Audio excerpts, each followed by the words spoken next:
Pada kesempatan malam hari ini kita akan belajar satu topik yaitu tentang malaikat. Siapa malaikat dan mengapa Allah menciptakannya.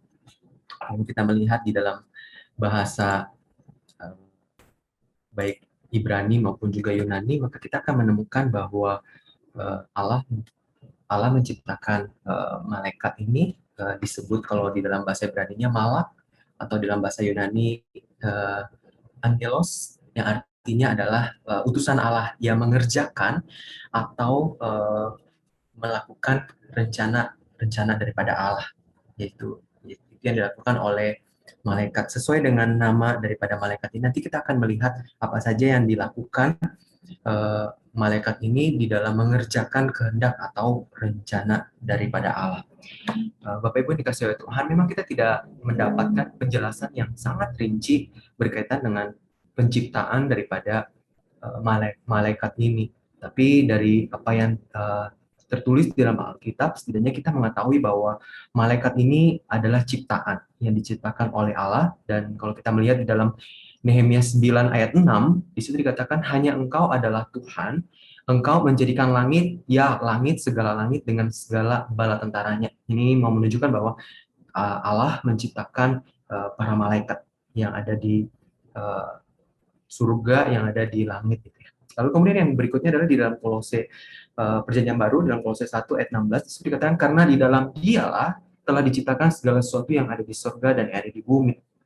Kata di surga itu mengacu kepada penciptaan yang ada di surga, yaitu para malaikat. Lalu kemudian waktu kita melihat hal ini, kita perlu juga menyadari apa sih natur daripada malaikat ini gitu ya. Malaikat naturnya adalah tidak memiliki bersifat non materi, dan atau esensi malaikat adalah roh. Dalam Ibrani 1 ayat 14 dikatakan bukankah mereka yaitu para malaikat semua adalah roh-roh yang melayani, yang diutus untuk melayani mereka yang harus memperoleh keselamatan. Jadi dari sini kita bisa melihat bahwa malaikat itu naturnya bersifat non materi atau esensinya adalah roh. Sehingga kalau esensi malaikat adalah roh, maka kita tidak bisa secara langsung bisa melihat para malaikat. Kita tidak bisa langsung bisa melihat seperti kita melihat sesama manusia, kita langsung bisa melihat karena malaikat ini esensinya adalah roh, maka kita tidak bisa melihatnya secara langsung, tapi kita butuh Allah yang menolong kita supaya kita bisa melihat malaikat ini. Hanya bisa terlihat jika Allah yang memberikan kemampuan untuk kita bisa melihat. Contohnya di dalam Bilangan 22 ayat 31 ketika Bilyam itu belum melihat malaikat yang sedang menghunus pedang di hadapannya. Waktu Tuhan membukakan supaya dia bisa melihat, maka dia langsung terkejut, lalu kemudian dia sujud ketika malaikat itu menghunus pedang di hadapannya. Demikian juga sama dengan bujang Elisa di dalam 2 Raja 6 ayat 17. Bujang Elisa itu uh, tidak melihat kuda dan kereta berapi yang memenuhi gunung pada waktu itu.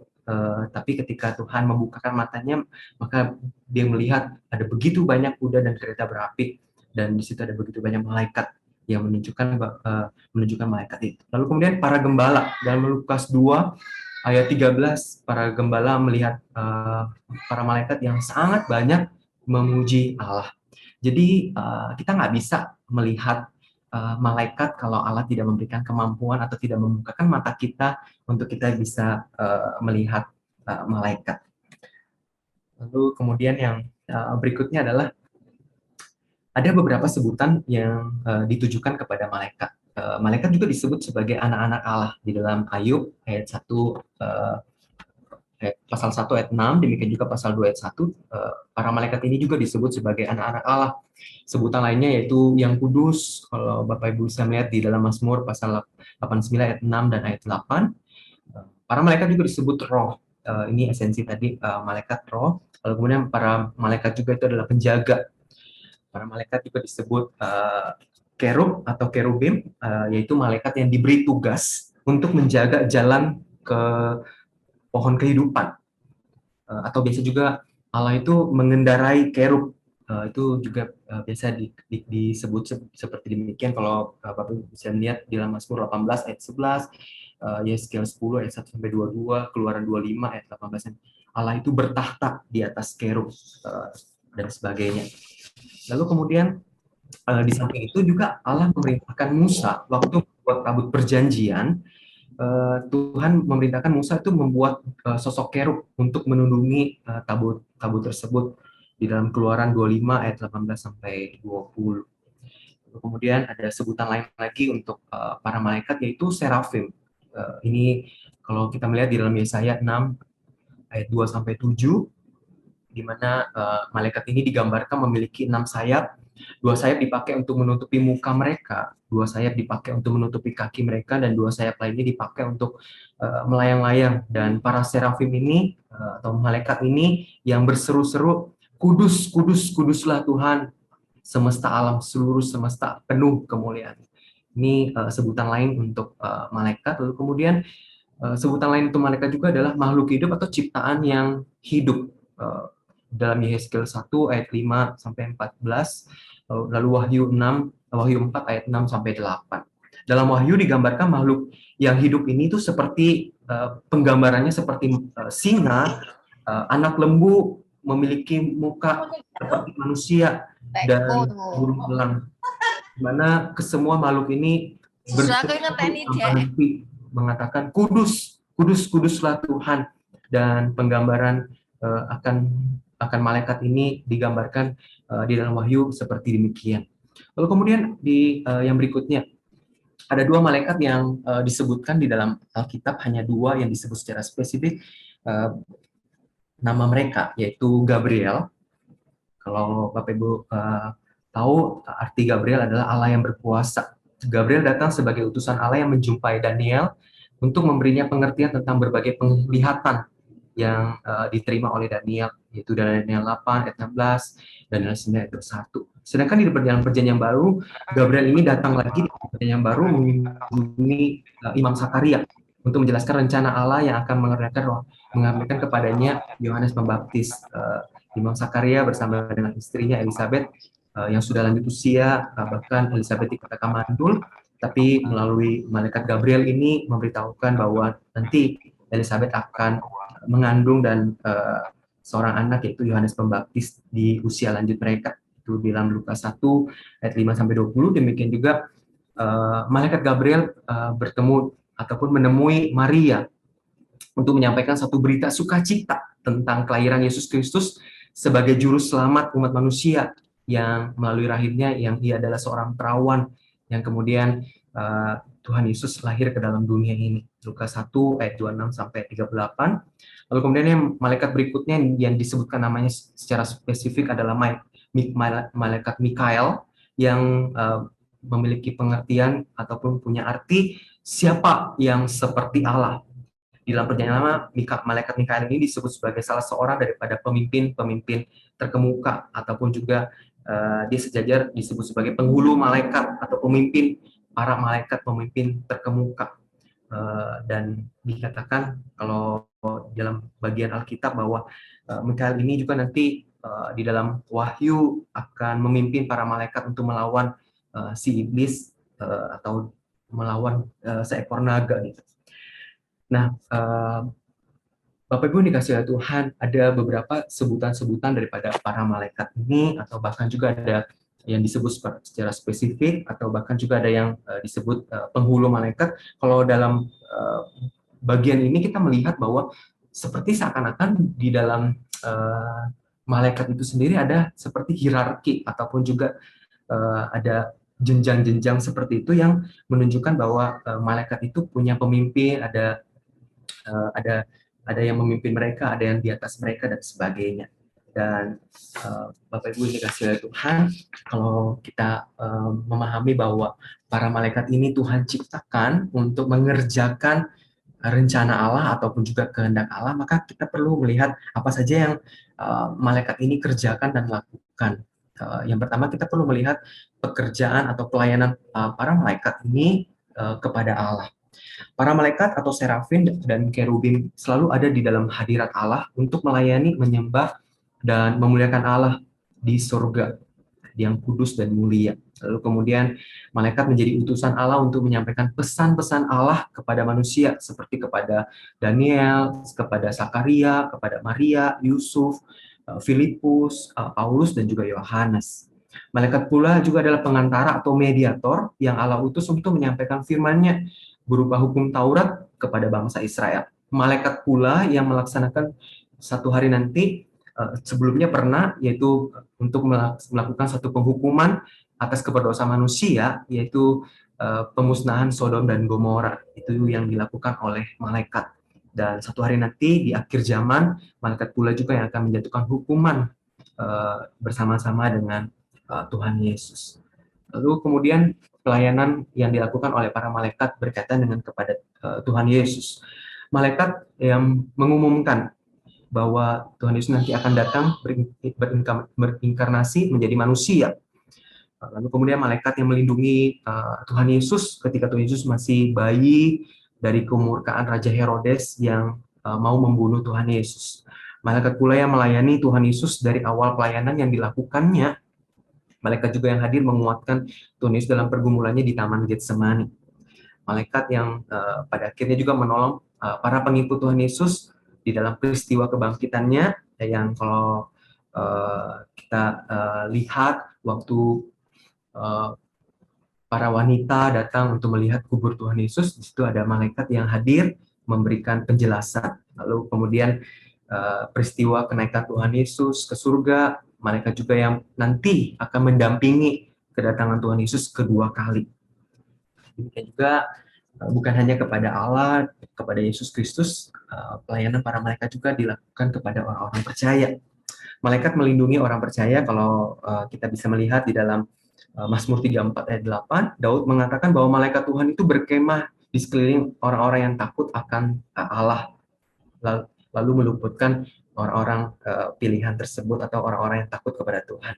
Para rasul juga termasuk Petrus dalamnya dilepaskan dari penjara oleh para malaikat. Kisah para Rasul 5 ayat 19, Kisah para Rasul 12 ayat 7 sampai 12. Malaikat pula yang menyediakan kebutuhan makanan dan minuman untuk Nabi Elia di dalam 1 Raja-Raja 19 ayat 5 sampai 7. Malaikat yang memberikan dorongan dan penguatan kepada Paulus ketika Paulus sedang terombang-ambing karena badai di laut, dan ketika pada waktu itu Rasul Paulus juga sedang dikejar-kejar dan ia bisa tiba dengan selamat di Roma untuk bersaksi bagi Kristus di sana. Di dalam Kisah para Rasul 27 ayat 23 sampai 25. Lalu kemudian malaikat mengarahkan Filipus untuk bersaksi kepada sida-sida Ethiopia. Kisah para Rasul 8 ayat 26. Malaikat juga yang mengatur pertemuan Petrus dengan Cornelius sehingga orang-orang non-Yahudi itu bisa menerima Injil keselamatan. Itu yang dilakukan oleh para malaikat. Lalu kemudian ada beberapa pertanyaan yang mungkin pernah kita dengar bahwa apakah malaikat itu lebih tinggi daripada manusia? Kalau satu sisi kita melihat bahwa malaikat ini seakan-akan seperti kayak melayani manusia, tapi juga ada di bagian Alkitab, yaitu kalau Bapak Ibu baca di dalam Ibrani pasal 2 ayat 7 atau mungkin ayat 9, ayat 7 dikatakan, namun engkau telah membuatnya untuk waktu yang singkat sedikit lebih rendah daripada malaikat-malaikat. Ini menunjukkan bahwa manusia sedikit lebih rendah, tapi juga di bagian lain Alkitab bahwa dikatakan satu hari nanti manusia itu juga akan menghukum para malaikat. Jadi apakah malaikat ini lebih di atas daripada manusia atau manusia di atas malaikat gitu ya?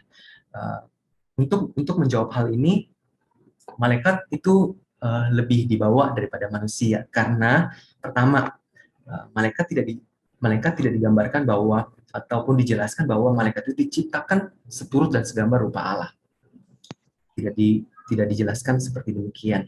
Lalu kemudian kalau bagian Ibrani 2 ayat 7 di sini mengatakan bahwa namun engkau telah membuatnya untuk waktu yang singkat sedikit lebih rendah. Nah, betul dikatakan sedikit lebih rendah untuk waktu yang singkat. Dalam kondisi saat ini kita sebagai manusia berada dalam dunia, kita sangat terbatas oleh ruang dan waktu. Kita ada masa berada dalam dunia ini yang suatu hari nanti kita akan berjumpa dengan Tuhan. Kita dalam kondisi berada dalam dunia kita terbatas waktu, sedangkan malaikat tidak punya waktu yang terbatas, berada di surga. Itu mau menjelaskan bahwa mau mengatakan bahwa kita atau manusia lebih tinggi daripada malaikat untuk status kita sebagai manusia yang diciptakan seturut dan segambar dengan rupa Allah. Bapak Ibu dikasih ya Tuhan, dari beberapa penjelasan-penjelasan hal ini, di mana malaikat melakukan pelayanan, di mana malaikat mengerjakan pelayanan kepada Allah, kepada Yesus Kristus, dan juga kepada orang percaya dari perjanjian lama sampai ke perjanjian baru sampai dengan hari ini, maka kita bisa melihat bahwa, atau kita bisa mempelajari bahwa malaikat di dalam perjalanannya, malaikat dengan penuh sukacita itu terus setia dan bertanggung jawab menjalankan tugas serta panggilannya. Kita bisa mempelajari bahwa malaikat bisa dengan penuh sukacita terus setia dan bertanggung jawab menjalankan tugas serta panggilannya. Pertanyaannya untuk kita, apakah kita dengan penuh sukacita melayani Tuhan? Apakah kita setia dan bertanggung jawab menjalankan tugas serta panggilan kita sebagai anak-anak Tuhan, orang-orang yang diberi anugerah keselamatan oleh Tuhan? Apakah kita penuh dengan sukacita waktu melayani Tuhan, atau waktu kita diberikan kesempatan untuk melayani Tuhan di dalam gereja, atau ketika gereja memberikan kesempatan untuk kita melayani, adakah sukacita, adakah kesetiaan, adakah tanggung jawab waktu kita melakukan setiap tugas, baik itu mungkin kelihatannya pelayanan yang sederhana kecil, apakah kita melakukannya dengan sukacita, setia dan bertanggung jawab, atau mungkin kita juga bisa belajar bahwa malaikat mungkin kelihatannya lebih superior gitu dalam hal malaikat bisa pergi dari satu tempat ke tempat yang lain dengan begitu cepat. Malaikat bisa mengerjakan satu pelayanan yang mungkin secara kekuatan kita nggak mampu. Tapi kalau kita melihat malaikat memiliki kerendahan hati, meskipun memiliki keunggulan dari manusia berdosa, tapi malaikat tetap mau melayani manusia. Apakah kita juga punya kerendahan hati waktu kita melayani sesama kita yang mungkin sesama kita itu lebih rendah mungkin secara status pendidikan, ekonomi, kedudukan di suatu perusahaan, suatu lembaga. Apakah kita dengan rendah hati mau melayani mereka? Saya ingat di suatu gereja, entah itu di Surabaya atau mungkin di Jakarta, atau juga di Bandung, ada orang-orang yang punya jabatan sebagai pemimpin perusahaan, sebagai manajer, tapi dia mau dengan rendah hati melayani, tekan-tekan tombol lift supaya jemaat yang datang ke gereja itu bisa terlayani, waktu datang disambut selamat pagi, selamat hari Minggu. Padahal posisi dia kalau bekerja dia adalah manajer, atau mungkin dia adalah CEO dari suatu perusahaan. Apakah kita juga mau dengan rendah hati melayani sesama kita yang mungkin kelihatannya lebih rendah daripada kita mungkin? Apakah kita mau dengan rendah hati melayani mereka? Atau mungkin yang lain kita bisa pelajari adalah malaikat, kalau tadi di dalam penjelasan di awal, esensi malaikat itu adalah ciptaan. Dia punya awal, meskipun dia punya awal, yaitu dia diciptakan. Sehingga kalau malaikat itu punya awal dan dia adalah ciptaan, maka kita tidak dapat menyembahnya. Karena ada aliran-aliran tertentu yang menyembah malaikat atau bahkan beriman kepada malaikat. Tapi kita tidak demikian. Kita sebagai umat Tuhan, sebagai orang yang menerima anugerah Tuhan, kita tidak layak untuk menyembah malaikat, atau kita tidak bisa menyembah malaikat. Yang kita sembah hanya Tuhan. Dia adalah satu-satunya yang layak untuk kita sembah. Malaikat kita tidak dapat sembah karena sama status kita dengan malaikat adalah ciptaan. Lalu kemudian yang lainnya kita bisa pelajari bahwa sama seperti orang-orang kelompok Saduki di dalam Kisah Para Rasul 2:38 yang tidak mempercaya adanya kebangkitan atau tidak mempercaya akan ada namanya malaikat. Demikian juga dengan hari-hari ini ada kelompok-kelompok ataupun juga orang-orang yang ketika berbicara tentang roh, ketika berbicara tentang malaikat, mereka katakan, oh malaikat itu nggak ada.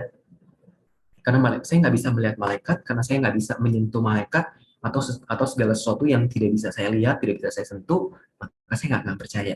Tapi kalau kita melihat hari ini, waktu kita mempelajari topik tentang malaikat, uh, natur malaikat adalah tidak punya tubuh, tidak punya non fisik gitu ya, non fisik ataupun esensinya adalah roh, maka kita melihat bahwa uh, malaikat itu ada gitu. Malaikat itu ada dan Tuhan bisa menyuruh uh, ataupun juga memerintahkan malaikat untuk melakukan berbagai rencana atau kehendaknya, atau bahkan Tuhan bisa mengutus malaikatnya untuk melindungi orang-orang percaya gitu. Nah, berbicara tentang melindungi orang percaya, ada sebagian orang mungkin beranggapan bahwa setiap orang itu punya guardian angel ataupun juga malaikat pelindung. Hal ini dikembangkan berkaitan dengan ada pernyataan daripada Tuhan Yesus bahwa setiap anak-anak itu punya malaikat pelindung. Setiap anak-anak punya malaikat pelindung, dan ini bukan pemahaman ini tidak benar, karena sekali lagi bahwa malaikat itu berada di hadapan Allah, malaikat itu berada di hadapan Allah, dan malaikat itu bisa mengerjakan berbagai kehendak dan rencana Allah, tapi bukan berarti setiap orang percaya itu punya malaikat pelindung gitu. Kalau kita berpikir setiap orang percaya punya malaikat pelindung, maka secara otomatis kita kan bisa berpikir seperti ini. Kalau setiap orang percaya punya malaikat pelindung, sehingga waktu kita satu hari kalau kita mungkin mengalami suatu kecelakaan, maka malaikat pelindung itu harusnya melindungi kita ataupun juga meluputkan kita dari kecelakaan tersebut. Tapi kenyataannya kalau kita melihat ada begitu banyak orang-orang, anak-anak Tuhan yang mengalami kecelakaan dan sebagainya, yang kalau kita pikir ya, kalau setiap orang punya malaikat pelindung harusnya dilindungi dong, harusnya terluputkan dong dan sebagainya. Sekali lagi kita bisa melihat bahwa Tuhan bisa mengutus malaikat untuk melindungi orang percaya. Tapi sekali lagi bukan berarti setiap malaikat itu harus bertugas untuk melindungi orang percaya gitu. Harus bertugas 24 jam melindungi orang percaya, enggak. Tapi ketika Tuhan berkehendak untuk melakukan rencana Allah, maka Tuhan bisa mengutus atau memerintahkan malaikat untuk mengerjakan ataupun juga melakukan rencana daripada Allah. Bapak Ibu yang dikasihi Tuhan, sampai di sini penjelasan saya. Apakah ada yang mungkin terlewat atau mungkin Bapak Ibu belum pahami? Silakan Bapak Ibu boleh bertanya. Kalau saya bisa jawab, saya jawab sekarang. Kalau enggak, saya akan minta tolong kepada rekan-rekan rohaniwan untuk menolong saya. Terima kasih.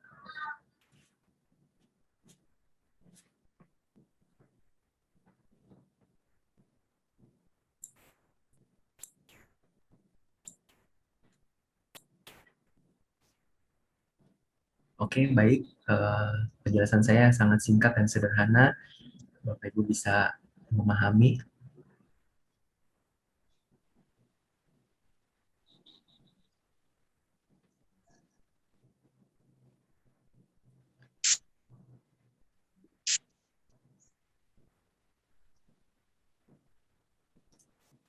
Mungkin ada yang bertanya seperti ini. Apakah malaikat itu menikah? Bapak Ibu yang dikasihi oleh Tuhan, eh, malaikat itu tidak menikah.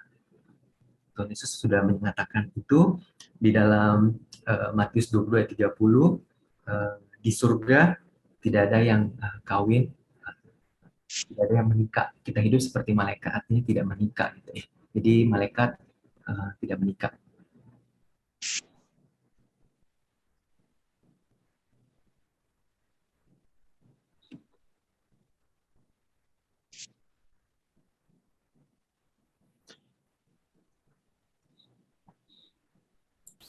Apa Pak Hans ada pertanyaan tuh, apakah malaikat bisa berdosa? Oh ya, terima kasih untuk pertanyaan ini. Betul, malaikat bisa berdosa, dan ini akan kita bahas di minggu depan dengan topik iblis. Lalu kemudian, apakah iblis itu pasti malaikat yang jatuh dalam dosa? Oke, ini juga minggu depan ya. Bapak Ibu yang dikasihi Tuhan. Lalu kemudian oke, tadi ada disebut malaikat, serafin, dan ini apa ya? Oke, kalau tadi ada sebutan-sebutan untuk malaikat tadi ya yang berkaitan dengan serafim atau juga kerubim. Perbedaannya apa? Tadi kalau yang serafim itu malaikat yang menjaga. Memang tidak digambarkan malaikat serafim ini bentuknya seperti apa, tapi digambarkan tugasnya adalah menjaga jalan ke pohon kehidupan ketika manusia Adam dan Hawa jatuh ke dalam dosa, supaya manusia ini tidak mengalami penderitaan, sudah jatuh dalam dosa lalu kemudian hidup selama-lamanya, maka uh, Allah mengutus serafim. Kemudian kerubim, serafim yang ada di Yesaya. Maaf, saya terbalik. Kalau di Yesaya digambarkan serafim itu punya 6 sayap. Itu penggambaran. Perbedaannya dalam hal ini adalah tugas ataupun juga penggambaran yang Alkitab bisa contohkan gitu ataupun juga bisa sebutkan. Tapi berkaitan dengan hal-hal lainnya, saya mohon maaf, saya nggak bisa menjelaskan, atau mungkin dari rekan-rekan rohaniwan ada yang bisa menjelaskan perbedaan antara serafim, kerubim yang tadi itu saya jelaskan perbedaannya. Mengapa malaikat itu tidak boleh menikah? Oke, ini pertanyaan yang sangat baik yang uh, saya tak tahu jawabannya, karena Tuhan jelaskan di dalam Matius bahwa di surga tidak ada mengawinkan. Saya nggak tahu ini tujuannya untuk apa. Nanti kita di surga untuk kawin lagi, kita nggak perlu lagi kawin mengawin. Karena tugas kita di dunia ini, Tuhan memberi perintah ataupun mandat, yaitu beranak cucu dan bertambah banyak itu di dunia. Tapi di surga Tuhan tidak memberitahukan seperti itu. Apa malaikat itu dibedakan jenis kelamin? Oke, malaikat tidak dijelaskan gendernya seperti apa ya, gendernya apakah dia pria atau wanita gitu. Tapi saya pikir di surga nanti gender itu tidak punya peranan penting lagi gitu. Ketika nanti kita di surga tidak ada lagi kawin dan mengawinkan. Apa bedanya malaikat dan bidadari? Oke, bidadari saya kurang pemahaman tentang bidadari. Apa dari rekan-rekan rohaniwan bisa menjelaskan mengenai bidadari?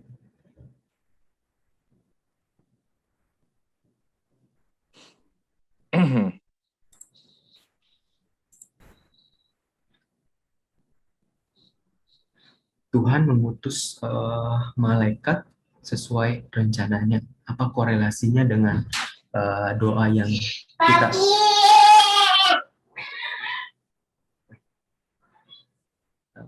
Tuhan mengutus malaikat sesuai rencananya? Apakah ada Oke, Bapak Ibu yang dikasihi Tuhan, waktu kita melihat menyadari bahwa Roh Kudus yang kemudian waktu kita tidak tahu lagi harus berdoa seperti apa, itu Roh Kudus yang menolong kita sehingga kita bisa berdoa kepada Allah. Ataupun juga waktu kita tidak tahu lagi mau ngomong apa, berkata-kata seperti apa, maka Roh Kudus. Tapi berkaitan dengan apakah malaikat memiliki korelasi dalam mengerjakan rencana Allah dengan doa yang kita panjatkan, sejauh ini tidak ada. Tapi waktu kita berdoa, Tuhan bisa mengutus malaikatnya untuk menolong kita.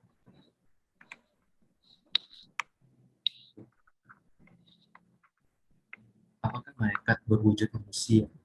Bisa jadi berwujud manusia. Beberapa kali di dalam penggambaran Alkitab digambarkan bahwa malaikat itu memiliki wujud seperti manusia.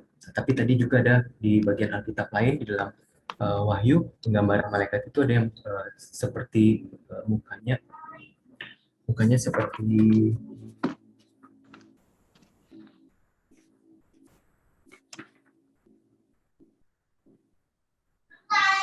singa, anak lembu, memiliki muka seperti manusia, dan burung elang.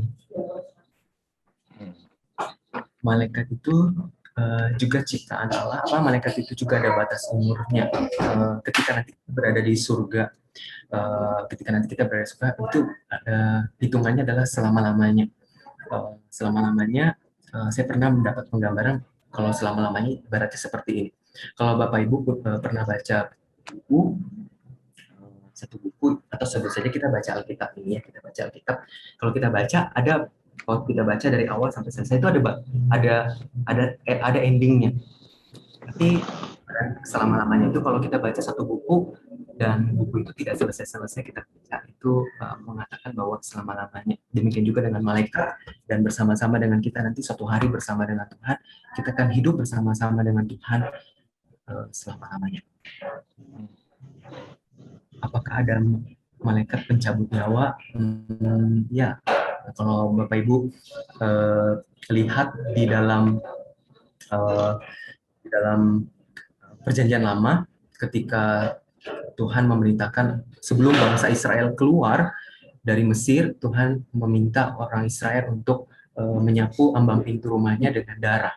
Nanti ada malaikat maut yang akan membunuh setiap anak sulung manusia, termasuk hewan-hewan. Lalu kemudian apakah malaikat ini berkaitan dengan pencabut nyawa itu, kalau Bapak Ibu pernah dengar kisahnya Herodes yang ditampar oleh malaikat,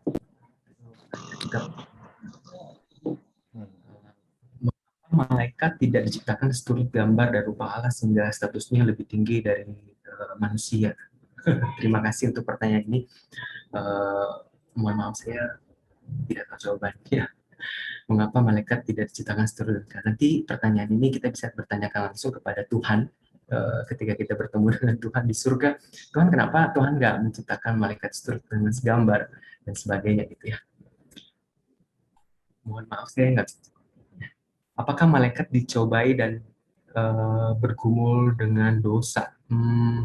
Di dalam pemahaman saya ataupun juga yang saya baca, malaikat itu tidak dicobai, tapi malaikat itu jatuh dalam dosa. Jadi atas inisiatif malaikat, nanti yang kita bahas di minggu depan. Malaikat bisa berwujud seperti manusia? Iya bisa. Itu malaikat bertemu dengan para wanita di dalam kebangkitan Tuhan Yesus, ketemu dengan Zakaria, ketemu dengan Maria, kemudian ketika malaikat bertemu dengan Daniel, berwujud manusia yang bisa terlihat, berbicara.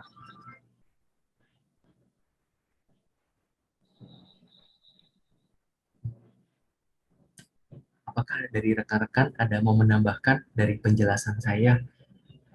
Apakah ada yang kurang? Ya, silakan rekan-rekan, baik Pak Edi, Pak Hengki, Pak Hansun, Pak Budi, berkaitan dengan tadi pertanyaan. Hansun mau menambahkan, silakan.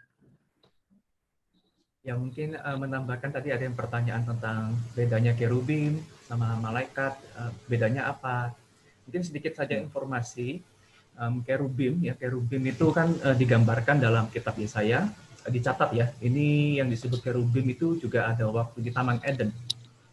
Ini kan gambaran Alkitab tentang kerubim ini adalah seperti campuran 4 macam binatang ya. Tapi sederhananya kalau kita baca teliti nanti peran kerubim itu selalu berada di dekat tahta Allah.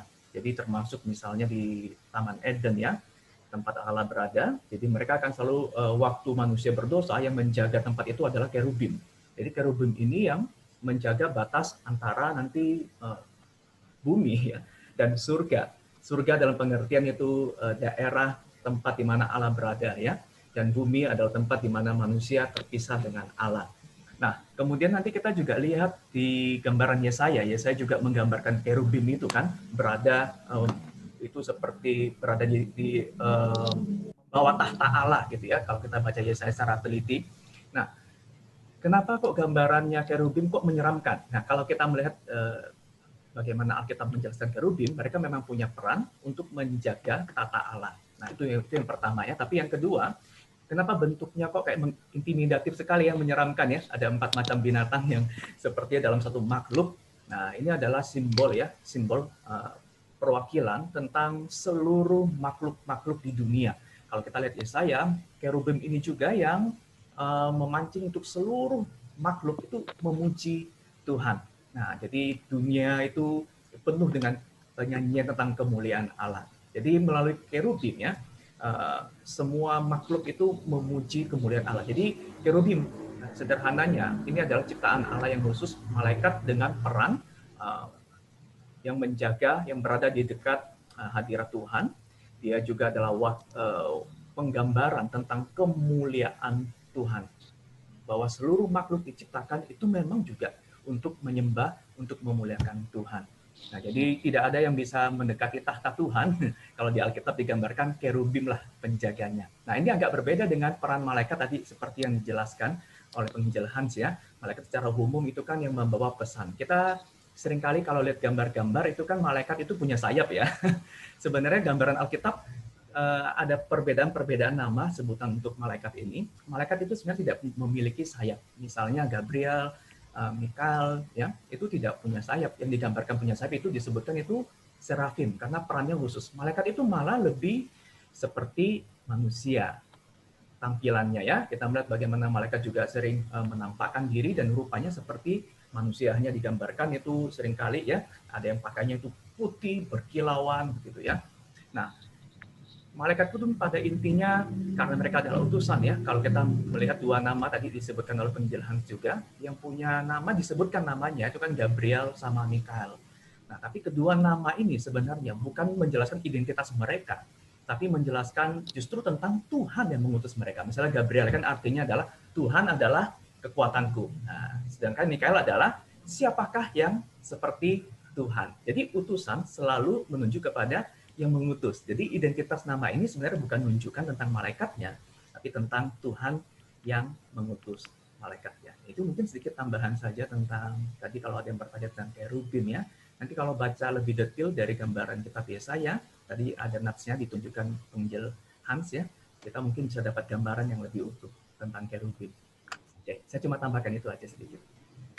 Thank you, Pak Hanson. Selanjutnya ada pertanyaan, malaikat bersifat roh, apakah berarti roh malaikat yang sama bisa berpindah-pindah dalam wujud yang lain? Oke, malaikat bersifat roh bisa pergi ke mana saja, tapi berkaitan dengan apakah berpindah-pindah dalam wujud lain, seperti kayak kesannya apakah dia mengambil wujud orang lain gitu ya, atau dia mengambil wujud siapa. Malaikat itu tidak kalau di dalam menjalankan peran atau tugasnya tidak melakukan yang seperti demikian, tapi karena malaikat ini bersifat roh, dia bisa berada pergi ke satu tempat dengan segera gitu ya, ataupun juga secara instan bisa langsung berada di sana. Tapi malaikat tidak bisa berada di tempat dalam satu bersamaan gitu. Karena yang bisa melakukan itu hanya Allah dengan yaitu omnipresent, sedangkan manusia malaikat itu terbatas, hanya bisa berada di satu tempat untuk satu kurun waktu. Itu berkaitan dengan apa yang dilakukan oleh malaikat Mikael dan juga Gabriel dan waktu dia menolong Daniel melawan raja-raja Persia pada waktu itu. Bisa berada di satu tempat satu waktu, berada di mana-mana. Apa betul malaikat pencabut nyawa itu namanya Israel? Ya, saya di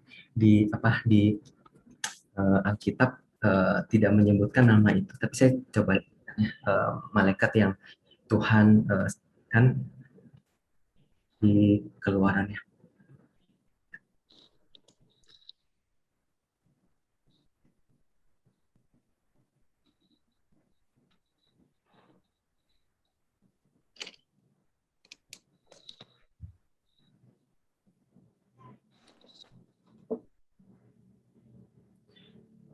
Silakan sembari saya mencarikan yang pertanyaan ini. Silakan kalau ada yang mau bertanya.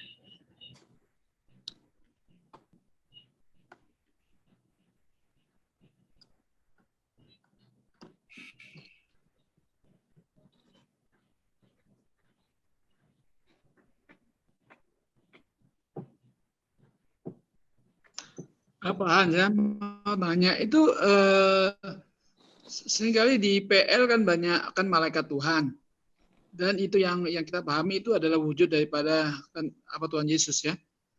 Yang kita pahami itu kenapa harus dalam bentuk perwujudan dalam apa malaikat Tuhan dengan malaikat biasa bedanya apa? Malaikat Tuhan dengan malaikat maksud Pak John seperti apa, Bu? Lebih Ada malaikat apa ya itu kan apa ada satu kan harusnya kan di PL kan sering ada ya penampakan termasuk yang malaikat yang berhadapan dengan Yakub ya kan. Dan Ya. ada beberapa kali penampakannya istilahnya malaikat apa istilahnya yang itu ada kan yang kita pahami sebagai perwujudan daripada Tuhan Yesus kan di PL. Apakah kenapa kok dalam harus berbentuk dalam bentuk malaikat ya? penampakannya dalam bentuk malaikat, maksudnya Pak John. Ya, Pak pakai istilah.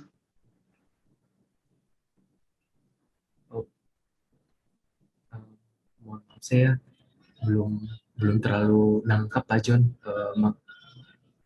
Enggak, yang maksudnya di PL itu beberapa kali adalah malaikat Tuhan ya istilahnya. Ya, kan malaikat Tuhan itu kan salah satunya itu adalah yang ketika yang bertemu sama Yakub itu ya, yang bergumul sama Yakub itu, dan yang dipahami kita adalah selama ini adalah perwujudan daripada oknum kedua Tritunggal kan. Maksudnya kenapa kok harus dalam bentuk malaikat ini? Oke. Di dalam kisah kejadian ini, dia pergumulan Yakub dengan Allah, dan Ya. di situ dikatakan bergulat Yakub, dan di sini digambar. Yang berikut juga jangan dengan Gideon juga begitu ya. Yang pertemuan malaikat Tuhan yang dengan Gideon.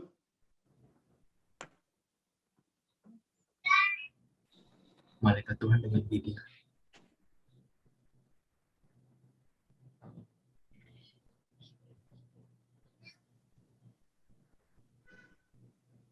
Boleh Pak John jelaskan lagi? Saya maksudnya malaikat itu kan malaikat karena dengan Gideon itu yang malaikat-malaikat yang menerima, karena yang menerima sembah sujud akan persembahan, dan juga ada yang kan malaikat bisa mengampunkan dosa. Makanya itu kita selama ini menganggap itu adalah sebagai perwujudan daripada Allah oknum Tuhan, oknum bagian daripada yaitu Tuhan Yesus yang perwujudan maksudnya penampakan di PL. Enggak, selama ini kan yang pemahaman kita begitu kan. Ada beberapa kali nampak Tuhan Yesus yang di PL.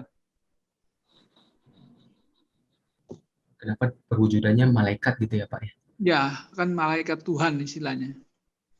Saya cuma bantu jelaskan aja Bang Injil Gosali di Alkitab, di Perjanjian Lama, ya itu kadang-kadang ada ditulis seperti Pak John tadi sebutkan, malaikat Tuhan ditulis dengan huruf besar, ya itu satu. Ya, yang kedua ada satu kejadian malaikat Tuhan itu menerima persembahan. Padahal malaikat itu tidak menerima persembahan manusia kan ya. Yang menerima persembahan hanyalah Tuhan.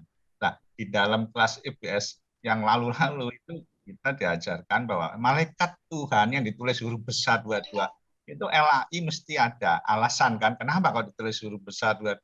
Itu akan itu dianggap menunjuk pada pribadi kedua, yaitu Tuhan Yesus di dalam Perjanjian Lama.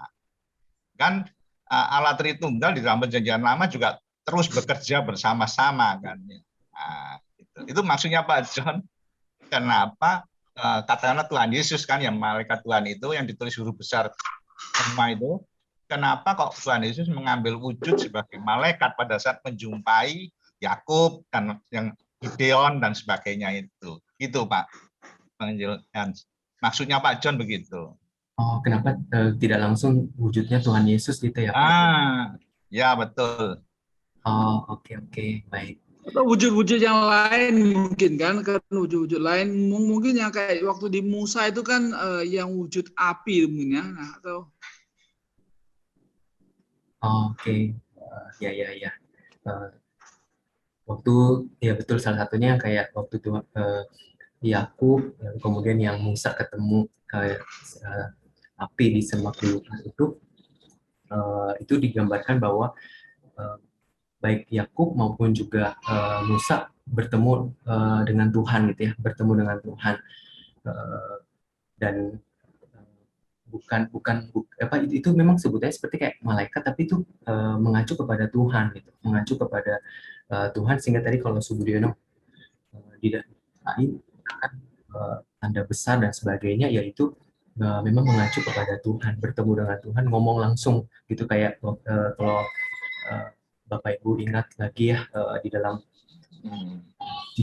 3-4 minggu ini kita kan belajar tentang ego eimi di dalam khotbah, aku adalah aku gitu ya. Itu waktu Allah bertemu dengan Musa, waktu Musa kan bertanya, saya harus ngomong seperti apa sama orang Israel, tapi ketika Tuhan bilanglah aku adalah aku yang mengutus engkau gitu ya. Nah itu secara langsung orang Israel akan langsung memahami, oh ya ini Allah yang mengutus gitu. Dan waktu Musa dan juga Yakub yang bergumul atau bergulat ini, ya ini mengacu kepada Allah, mungkin di dalam penulisan, mungkin kelihatannya di dalam penulisan. Apakah ada dari rekan-rekan mau menambahkan akan hal ini? Kalau boleh saya menambahkan sedikit aja tentang gambaran malaikat yang khusus ya, yang dalam PL tadi yang disebutkan oleh Pak John. Itu memang selain tulisannya besar, kita juga melihat beberapa karakteristik yang tidak malaikat banget, karena malaikat kan cuma utusan ya. Maka satu, dia tidak menerima penyembahan.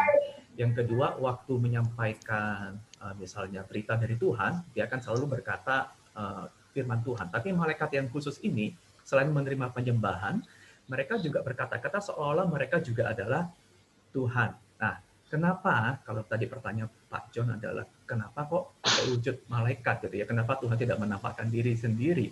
Nah, di Alkitab jelas dikatakan dalam Perjanjian Lama ya, kalau orang melihat Tuhan, dia pasti mati. Tidak ada seorang pun yang bisa melihat Tuhan ya. Jadi kita sudah lihat beberapa gambaran dari bagaimana Elia tidak melihat gambaran Tuhan langsung, tapi memakai tanda-tanda kan, Tuhan memakai rupa-rupa. Musa pun demikian kan, dan bahkan ingat waktu Musa turun dari Gunung Sinai, wajahnya itu bersinar-sinar, umat Israel itu nggak tahan melihat kemuliaan Musa. Padahal itu cuma sekelebat ya, bayangan aja, belum fullnya. Nah, jadi barang siapa melihat Tuhan, dia pasti mati. Tidak ada seorang pun yang punya akses lagi kepada Tuhan sejak jatuh dalam dosa. Sehingga Tuhan mau tidak mau harus memakai gambaran, perwujudan yang bisa diterima oleh manusia. Nah, salah satunya adalah malaikat ini. Pribadi kedua, Yesus Kristus mengambil rupa sebagai malaikat Allah. Dia menerima penyembahan, dia juga menyampaikan firman secara langsung, bahwa dia sebagai Yahweh sendiri ya. Dan yang terakhir, kalau kita lihat nanti dalam Injil Yohanes, ini sebenarnya dalam banget, indah banget kalau kita baca Yohanes ya. Injil Yohanes pasal yang pertama itu kan bahasanya seperti filosofis ya. Tapi setelah menggambarkan bahwa firman itu, logos itu, Yesus ya, sudah ada dari kekal sampai kekal. Dia betul-betul Allah, gambarannya macam-macam sampai akhirnya. Tapi firman itu telah menjadi manusia dan tinggal bersama-sama dengan kita. Di Perjanjian Lama, tidak ada seorang pun bisa datang kepada Tuhan. Mau masuk tabernakel, mau masuk bait suci, itu kan ritualnya banyak sekali dan banyak fase-fasenya. Tapi sekarang Kita tidak punya lagi batasan apapun karena Yesus itu sudah menjadi manusia dan bisa kita akses. Kalau dalam perjanjian lama, rupa Tuhan menjumpai umatnya adalah lewat gambaran-gambaran ya, termasuk semak yang terbakar api itu kan juga cara Yahweh menampakkan diri kan. Kemudian juga lewat malaikat yang khusus, malaikat Allah itu. Jadi kalau ditanya kenapa kok tidak menampakkan diri langsung, karena manusia memang tidak bisa bertemu dengan langsung lagi dengan Tuhan. Dan Tuhan memakai gambaran seperti ini. Mungkin ini tambahan aja dari pertanyaan Pak Jun. Semoga bisa memberi sedikit pencerahan. Apakah betul malaikat pencabut nyawa itu bernama Israel? Ini tidak betul ya, karena tadi saya sudah lihat di Keluaran 12 itu tidak ada dikatakan bahwa yang mencabut nyawa itu namanya Israel. Bahkan di dalam Alkitab hanya dua sebutan itu, yaitu Gabriel dan Mikael saja. Yang lainnya disebut sebagai penghulu, pemimpin, dan sebagainya. Apa malaikat diciptakan Allah hanya pada waktu itu, sekarang sudah tidak ada jumlahnya diciptakan lagi? Tuhan, ya, waktu Allah menciptakan malaikat ini saya sekalian menjawab untuk kapan Allah menciptakan malaikat gitu ya, itu mungkin bisa jadi pertanyaan. Kapan Allah menciptakan malaikat?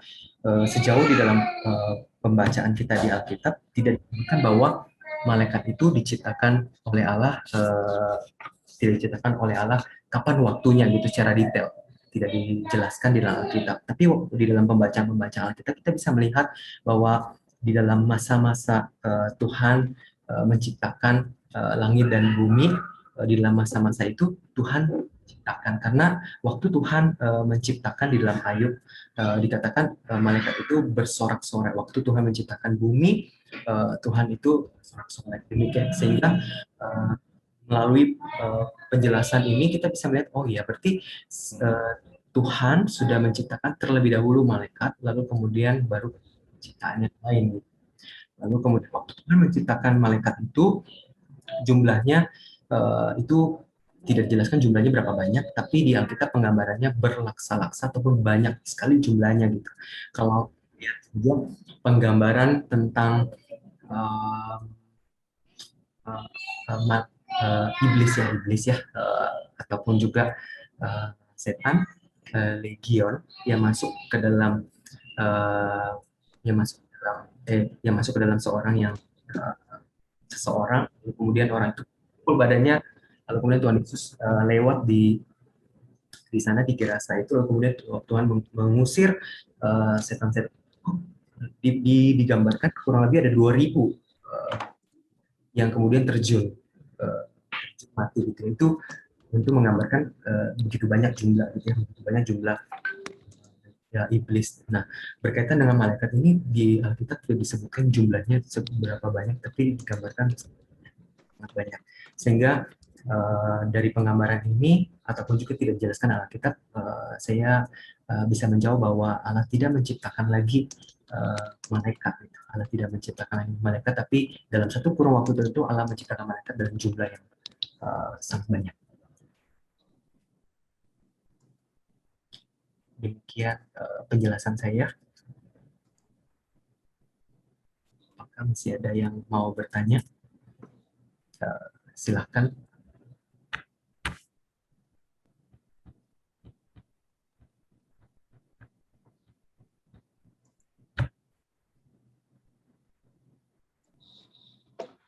Atau mungkin ada mau tambahkan dari rekan-rekan rohaniwan? Silakan.